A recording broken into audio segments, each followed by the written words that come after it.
Hello and welcome to the Legends of Atlantis podcast. You're listening to the first episode in the Shaping of Ireland series. This series is going to explore the key eras that have helped shape Ireland to become the nation it is today.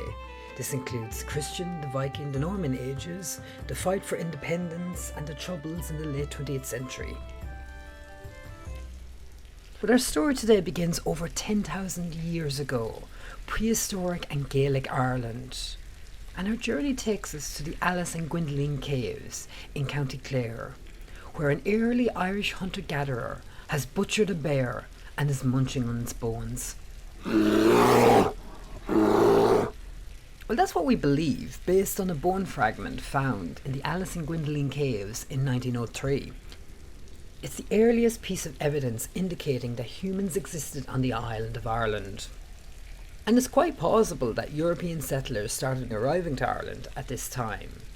The Ice Age is over, and it is theorised that Ireland once shared a land bridge between Great Britain and Ireland, only to be severed by rising sea levels during the post-Ice Age warming.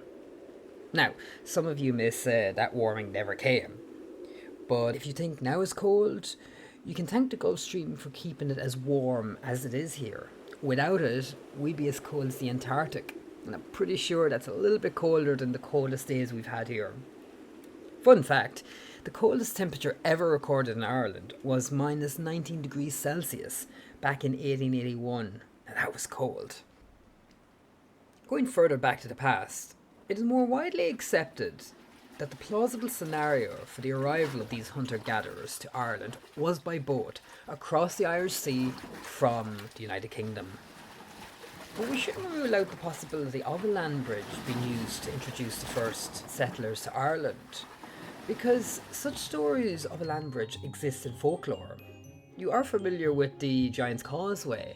Well, hint is in the name Causeway. A quick Google search will show that causeway is a raised road or track across low or wet ground. And the story of the Giant's Causeway has a very interesting legend about Finn McCull, who accepted a fight with a Scottish giant. And it was Fionn who built this causeway for the giant to come from Scotland.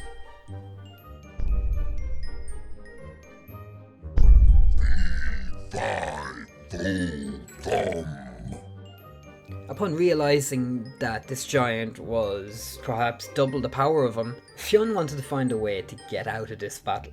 So, his wife dressed him up as a baby and put him in a cradle. And when the Scottish giant arrived, he spotted the baby, Fionn, and he thought to himself, if this is the baby, what must Fionn, the father of this baby, be really like? He must be an astronomically big giant. The Scottish giant fled back to Scotland, destroying the causeway on his way back. And of course, the legend goes that's where the causeway disappeared to. Now this is just a legend, but the very fact that it exists in folklore means that the bridge is quite possible to have existed during a time for humans to have recorded it, and therefore it's quite plausible that they might have used it as well. But now that settlers have arrived to Ireland, let's just imagine what life was back then. I'm sure, like us, they were complaining about the weather, but they had more reasons to. Remember, they didn't have central heating. In fact, it would be a few wee centuries later before they developed building skills. Housing was wattle and mortar. And you can forget about thermals or snuggy underwear. These people relied solely on their body hair and animal skins to keep warm. Now I guess keeping warm was easy when you were searching for food. After all, there was no staggering up to the fridge first thing in the morning for cereal or leftover pizza from the night before. Breakfast was earned, and the hint is in their name, hunter-gatherer, meaning that they hunted their meat. They gathered whatever fruits and vegetables they could find. And sometimes these hunters became the hunted. After all, the forests were full of predators like bears and wolves. Another interesting fact is the last Irish wolf was killed in 1786, after 200 years of legislative extermination, with the goal of driving the wolf into extinction.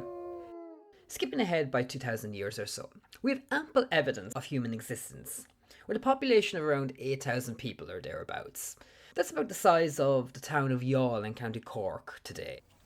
And it wouldn't be until 4000 BC that these original Irish folk figured out that life might be a little easier if they stocked up on their food, rather than living day to day.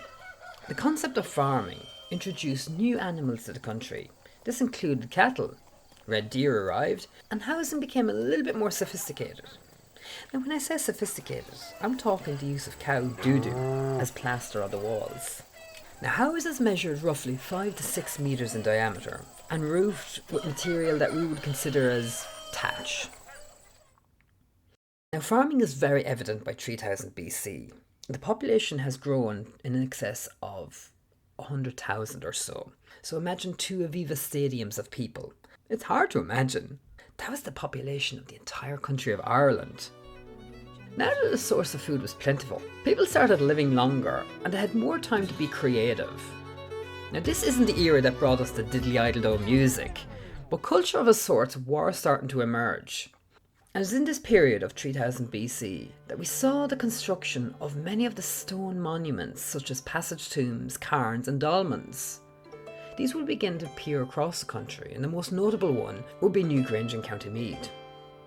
These monuments played a key role in tradings and meetings, telling the seasons, and as burial sites.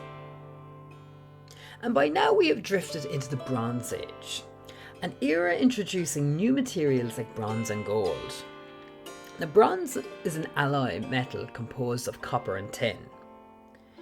Ireland had plenty of copper, but had very little tin. Cornwall in the United Kingdom, it had a lot of tin, but had very little copper. So Ireland and Cornwall started trading with each other's copper and tin, and a whole economy was built on this new material. Craftsmen started popping up all over, and the discovery of vast gold supplies created a boom in jewellery and other ornaments. In the later stages of this era, gold started to run out. On top of that, climate change and human activity saw much of the deforestation of Ireland's forests. This was to make way for more grazing ground for cattle. Does this sound familiar? And a country that was once 80% forest fell to barely 1%.